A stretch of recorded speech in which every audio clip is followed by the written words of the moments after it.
So welcome to the Urban Orchard, and today I've got a special guest joining me, Nicole Henriksen. Hello. Thanks for joining me. Thank you so much for having me. Yeah. Okay, so Nicole, you've got a couple of shows this year. I do. And they're very different. So Yes, can you they give us are. a sort of a brief outline? Yeah. So I've got one show that's the sort of alternative comedy thing I've been doing for 5 years. It's a new comedy show where same sort of wacky and absurd things, and it's me basically being the host, being the guests on a kind of variety show that goes awry with music and songs, and I'm wearing a big poncho and everything, and it's like a fantastical comedy thing, and that's something that I've been doing for 5 years. So that's sort of my safe space, if you will. And then the other show I'm doing is very much not a safe space. In the sense that it's something very different from that. So about a year and a half ago, to subsidize being an alternative comedian because it doesn't pay. What? You're kidding me? No. Whoa, spoiler alert, kids! Goodness. Yeah, art doesn't really pay, and so to subsidize being a comedian and being an alternative comedian and everything, I started stripping about a year and a half ago, and so I've basically put together a theatre show that's me answering the frequently asked questions that I get about stripping, with also a sort of striptease interlaced throughout, if you will, and 2 songs that relate to what I was just talking about, and also a platform to talk about issues of self-image, body image, sexuality, gender, feminism, a whole lot of different stuff, and also in a space that's a lot more serious. I think it's stuff where I've touched on things like that in my comedy, but it's not the same. I feel like I think it's something. In a way, you can approach things in comedy that you would be more difficult to approach in a theatre space or a more serious space.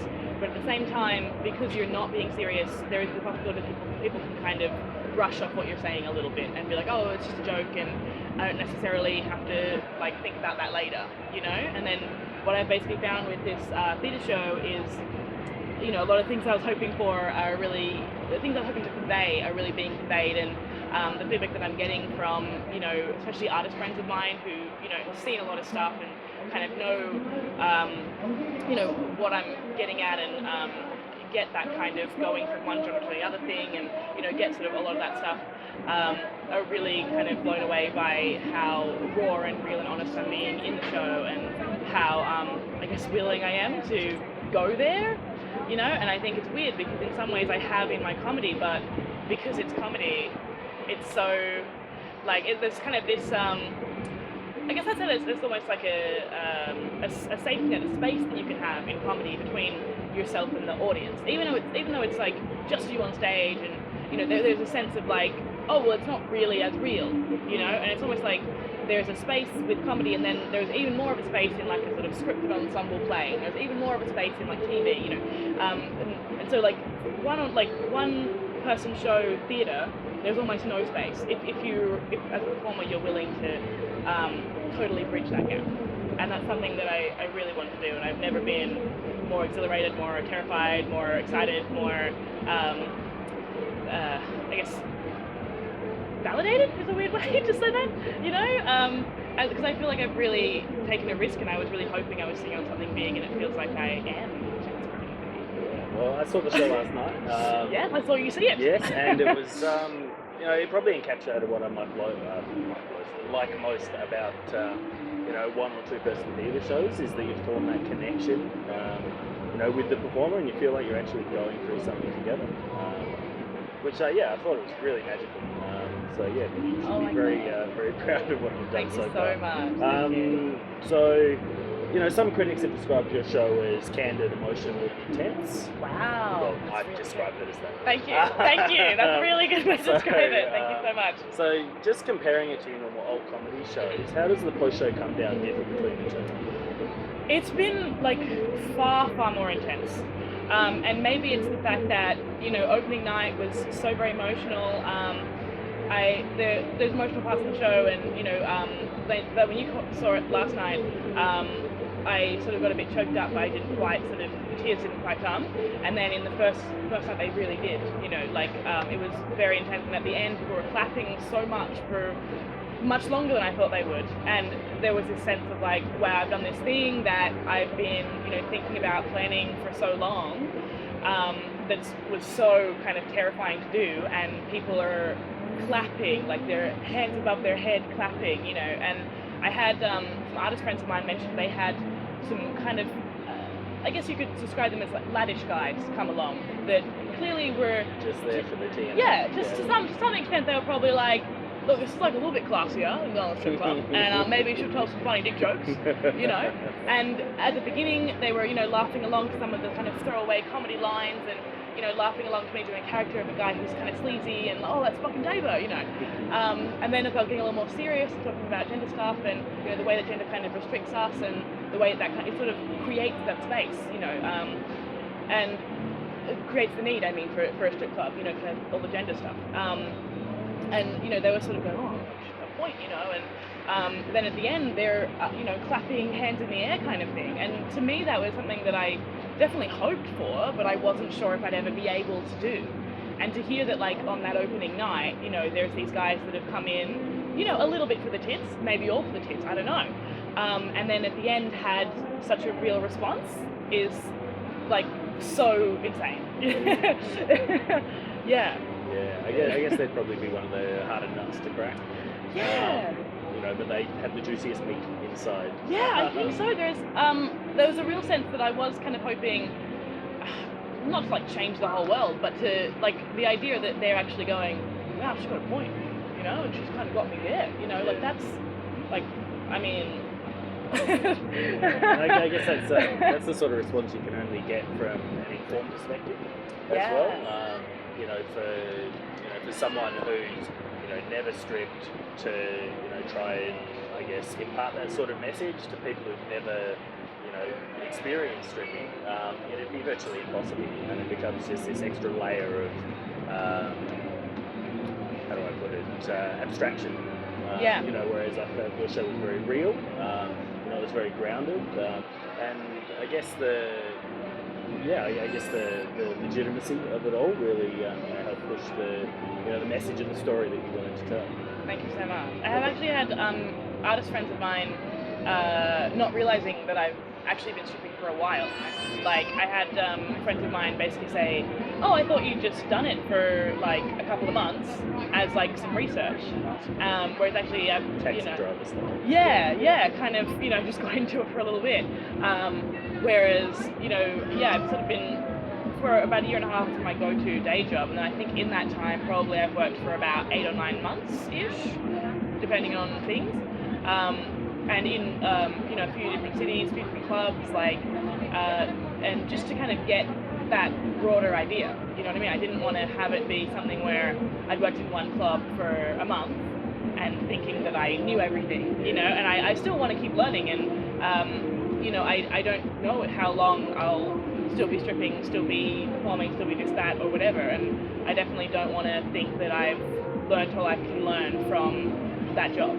Yeah, you know. Well, I guess, you know, as you say, everybody's different, so yeah. That leads me very nicely to, you know, you've been to a lot of Fringe festivals, so just from, I guess, an artist's perspective, and undoubtedly you've seen performances and so on, you know, what makes a really good Fringe festival for both the artist and the, I guess, the attendees? Well, the thing is, like, I'm not trying to suck up here, but Fringe World is a really, really good festival. I think mainly because, as I understand it, it was started by people that worked on or were liaised with people that did Adelaide Fringe, and that's the second biggest Fringe in the world, next to Edinburgh. Soon to be fair.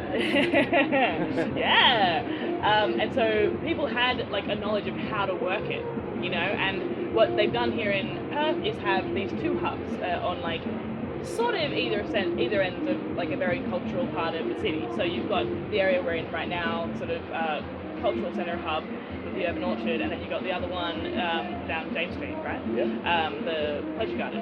And then you've got shows on in those areas, near those areas, in between those areas, all around. But you've also got you know, information on every show that's on. In you used to have the blackboard, and now we have the big printed. Yeah, that was a big change this year. I was very surprised. I thought it looked great. And they can put stickers on there if it's sold out and everything. There's other festivals where, like, for example, only people that are in like the main venue are on a big board, and then everyone else on a little piece of paper around the corner. You know. And it's the sort of a sense that I know I can go to this board where people are looking for shows, and I can go and tell them about my show. And I feel that people are fairly open in a lot of ways, both to seeing shows and not devaluing the art as well. I find in other festivals, sometimes I get people sort of saying, oh, like, can I get a free ticket? Can I get like a 2-for-1? Can I get this? Can I get that? And I understand that, like, look, like if someone wanted to come to my show and it was honestly an issue of not having enough funds, I would gladly let them come in and see the show. But I think the issue in a lot of ways is really people devaluing art, because these are people that would go and buy 2-3 drinks, you know, but they don't want to spend $20 on a ticket to a show that someone's worked really hard on, and they'll happily buy 2 or 3 $12 pints. Exactly, you know, and I think that's something that's really worrying, concerning in a lot of ways, but I don't find that in Perth. You know, I find that people are hungry for fringe stuff. You know, they're hungry for stuff they wouldn't see elsewhere, and they're keen to take a punt on something, and they know where things are happening, and also they're not really sick of it yet. You know, especially people in Edinburgh hate it. You know what I mean? It's been going on forever, since like the end of the Second World War, and people are like, they 2 days in, a day in, 2 hours into the first day, people, you're firing, fuck off, because they're sick of it, whereas here it's still kind of a novelty thing. It's still something that people are thinking, I need to go out and support it or it might not come back, and I find that like really refreshing and amazing. And there needs to be, to make a fringe, back to your question, to make a fringe great, you need to have artists who are wanting to present their art, really hungry to get people on board and involved and excited about what they're presenting.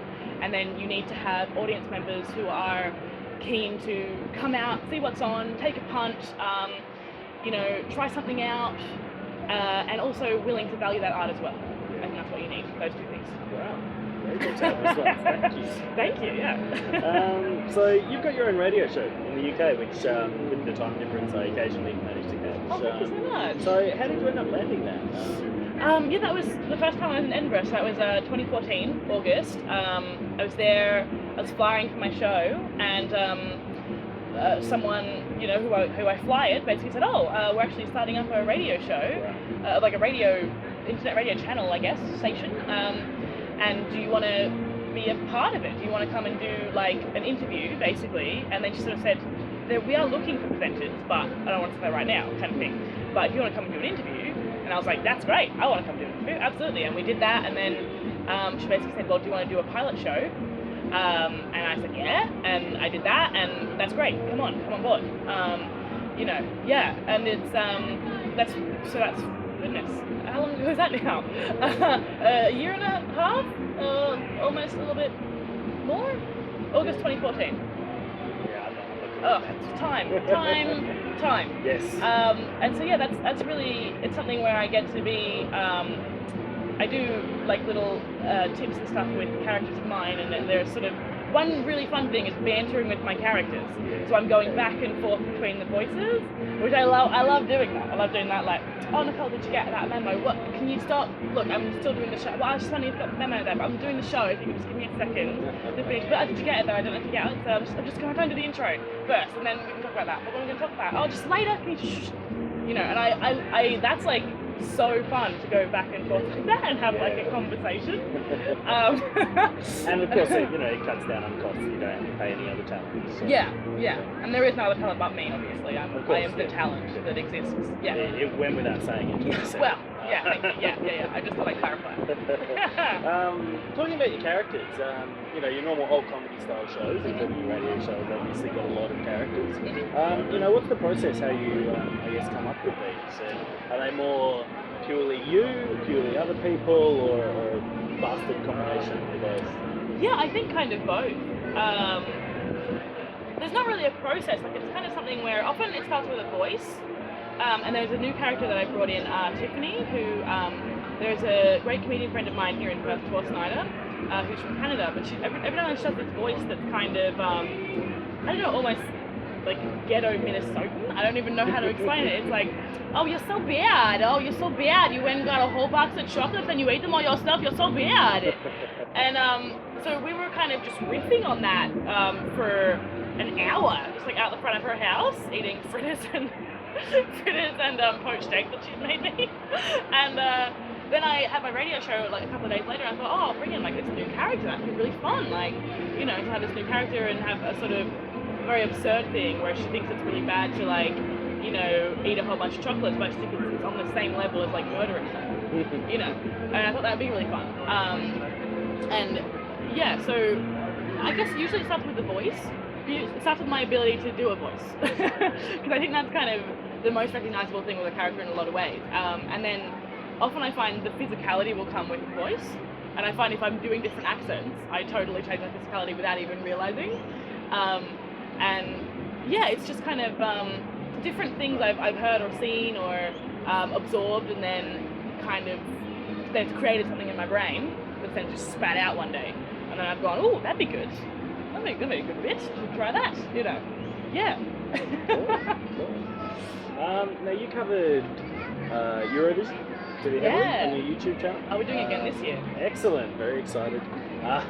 So now Australia had what I deem to be a controversial representation. Yeah, absolutely, yeah. So I always thought that Eurovision was more about the quirkiness. Whereas no offense to the guy, he's great. But he's a little bit vanilla, a little bit sanitized. So if you had to choose a Fringe performer to represent Australia, not including yourself obviously, we don't need to give the rest of Europe a chance, because we're part of Europe, remember that? Yeah, who would it be? Like the first word that came to mind was Thomas Ford. Yeah. Absolutely. If anyone doesn't know who Thomas Ford is, absolutely have to look him up. He's a brilliant, seasoned, talented, amazing cabaret performer. He also does this thing called Crap Music Rave, I'm sure you know about, where basically it's like a request party for the shittiest songs. And I've worked the door for him like 1,000,001 times. We hang out and have coffee, on the reg. He's given me so much advice and guidance. And last year we came and saw my comedy show at the Edinburgh Fringe, and I've known him since January of 2014. And so he's seen me do stuff. And he came and saw the comedy show last year for Edinburgh Fringe, and he said, Nicole, when did you get so good? And I was like, that's it. That's my that's me like making it. That's me kind of hitting my stride and knowing that I'm hitting my stride. And he, programmed Noodle Palace for the first couple of years, and I worked really closely with him on a lot of stuff. And I know how talented and amazing he is, and also he's just like a total powerhouse, a total firecracker of a human and of a performer, and I know that he would bring something like that would just blow everyone's minds. He would simultaneously sort of, arouse and terrify. Oh, yeah. Yeah, the whole of Europe. Yeah, that's a great answer. That's exactly what I was thinking. Wonderful. So I've been doing some eating challenges on another channel that I'm part of, Lemon Party Bonsai, cross promotion. So I just thought I'd ask you, what's the weirdest thing you've eaten? I guess that depends, contextually. Okay. Because I feel like people usually just say like meats. Do you know what I mean? So in terms of that, I've had like kangaroo and reindeer, and both of which are quite delicious. Yeah, very gamey though. So the reindeer was in a stew, which was great because it's a very gamey meat, and it really works in something where you can slow cook it like that and give it a lot of, and it was great. I thought it was brilliant. And then the kangaroo, something had medium, just kind of fried with some vegetables. It didn't work as well, because you really have to have it either fairly rare or because it's so lean, it gets very dry. Yeah, exactly. And they're basically the same meat. They're very gamey, very lean meat. But I think I wonder if maybe combinations is one thing. I just want to focus on my strength. One thing I absolutely love when I get McDonald's is to get a frappe with my meal, right? And then dunk my it has to be really hot fries in the cream and chocolate sauce on the top. And that's where it's at for me. You know what I mean? That's my oh yes. If I get McDonald's, I don't get anything but a chocolate frappe because I want to do that. But that's exactly when I get the combination of things when I got my burger or my nuggets or whatever. And yeah, that's my go-to thing. I don't know if that's really that strange. I guess it depends, doesn't it? It's sort of strange. Yeah. Well, the last thing I ate for the challenge was a Happy Meal smoothie. Oh wow! With a cone and extra pickles, and honestly, it was like any bomber. So up for your option. Lightning round. we're up to the lightning round part of the show, which is Yep. always my favourite. So, Alright. Nicole, I'm going to Ready. give you 2 options. Mm-hmm. You have to tell me almost immediately which one you'd go for, Okay. and maybe a sentence or 2 as to why. Okay. Okay. Go for it. Tea or coffee? Coffee. I love the richness of the flavour. I feel like tea is equatable to salad, but coffee is equatable to chocolate. Ooh. There's a richness to the flavour. I like the way it intoxicates the room, and it's sort of, there's such a, love it. Wow, okay, that's great. Bacon or eggs? Eggs, I actually don't eat any kind of pig meat. Okay. There's no real reason for that. It's just that back in the line, someone was Muslim, and he raised his kids not to eat pork, and it kind of got passed down for no reason. And because I haven't had any up until now, I have to ease myself onto it, or I get very ill. Yeah. So yeah. Well, I find, very heavily fried tofu, well salted, is almost exactly the same as bacon anyway. So Ooh. controversy. Hey! Okay, night or day? Oh, nighttime. Absolute night owl. Yeah.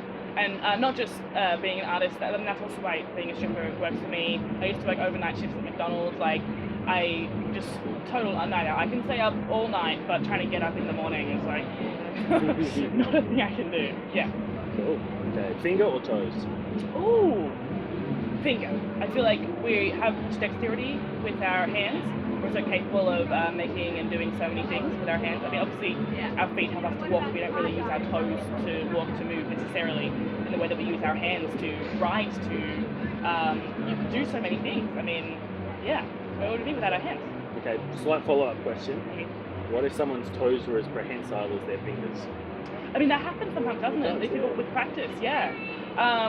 That's just like either another set of hands, or it's your substitute for your hands. So, Well, their I mean, fingers either way. yeah, Well it's spotted. great. Yeah. That's good. Okay, ancient Greek pottery or parcel post?